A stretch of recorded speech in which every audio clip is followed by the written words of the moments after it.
Is it just me, or have you ever felt like a ghost in your own life? You're in a room full of people, but your mind is somewhere else entirely, lost in a thought so deep and intricate that you know if you spoke it aloud, you'd be met with blank stares. It's a strange kind of loneliness, a feeling that the more you understand, the less you can connect. You start to see the hidden gears of the world turning, the unspoken rules, the flimsy assumptions everyone accepts, and you can't unsee them. And when you try to point them out, people don't get it. Or worse, they get angry. This isn't just a personal feeling. It's a timeless human story. The world has always been wary of people who think too deeply. Not because these thinkers are crazy or evil, but because they see a different reality, one that makes everyone else uncomfortable. Think about the great minds of history: Socrates, Galileo, Nietzsche. They weren't persecuted for being wrong. They were silenced for being right too soon. Their visions were a mirror held up to society, reflecting not just new ideas, but the very limitations of the people around them. And let's be honest, nobody likes to see their own flaws reflected back at them.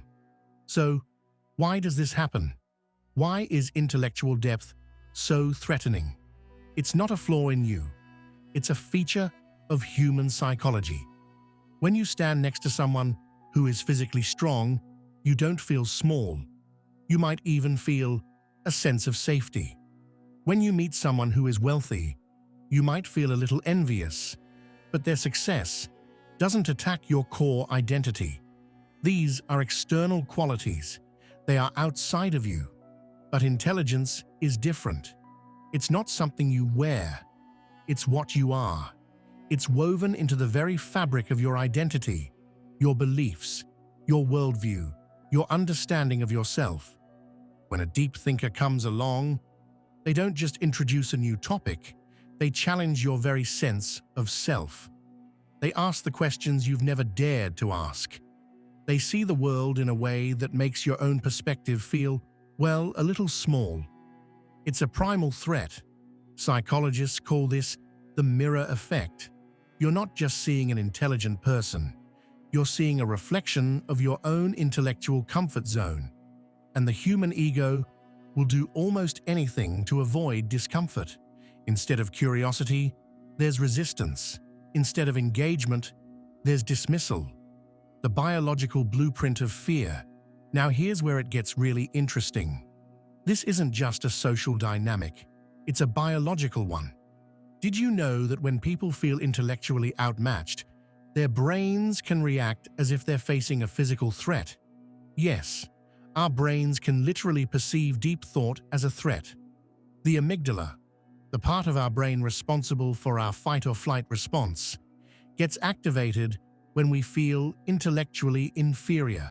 For our ancestors, survival depended not on being the smartest person in the room, but on fitting in with the group.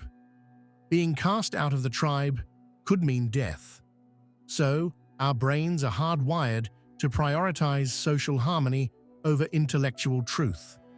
When a deep thinker challenges the group's shared beliefs, they're not just offering an opinion.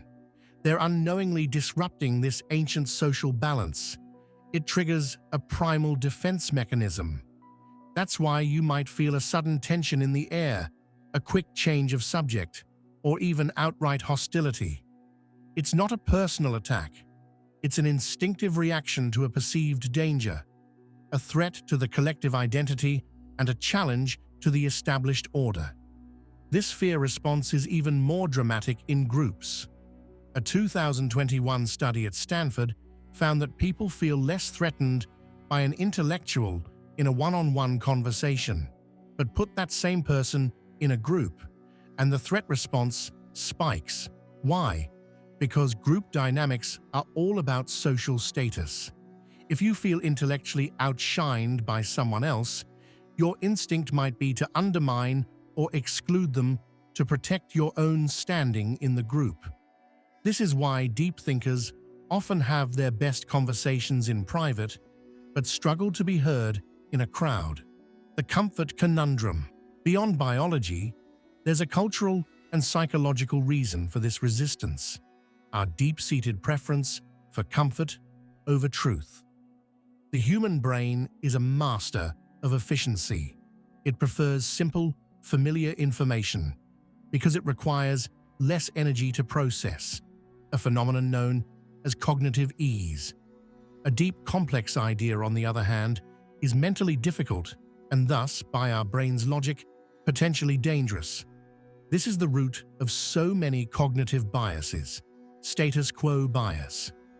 We prefer familiar ideas, even if they're outdated, because change is unsettling. Deep thinkers introduce disruptive new truths, and our minds instinctively resist them. Backfire effect. When someone's core beliefs are challenged, they don't change their mind. They double down on what they already believe. Deep thinkers, with their inconvenient truths, are experts at triggering this reaction. Dunning-Kruger effect. People with low intellectual ability often overestimate their own intelligence, while genuinely intelligent people tend to doubt themselves. This creates a perfect storm of friction, where those who know the least feel the most confident in dismissing those who know the most. You might be thinking, but what about our education system? Doesn't it value intelligence? Here's a shocker. It doesn't always. Our schools often reward obedience and memorization over independent thought. Students who simply repeat what they're told succeed, while those who question and challenge are often seen as troublemakers. This continues in the workplace, where fitting into the company culture is often more valuable than true innovation. We say we want geniuses, but what we really want are people who can make us feel smart and comfortable. The paradox of progress. This isn't a new problem. History is a graveyard of brilliant minds who were ahead of their time. They were outcasts, not because they were wrong, but because their ideas were too right for their era. Galileo proved the Earth revolved around the sun, an undeniable truth that shattered centuries of religious dogma. The church, which controlled knowledge and power, didn't celebrate him.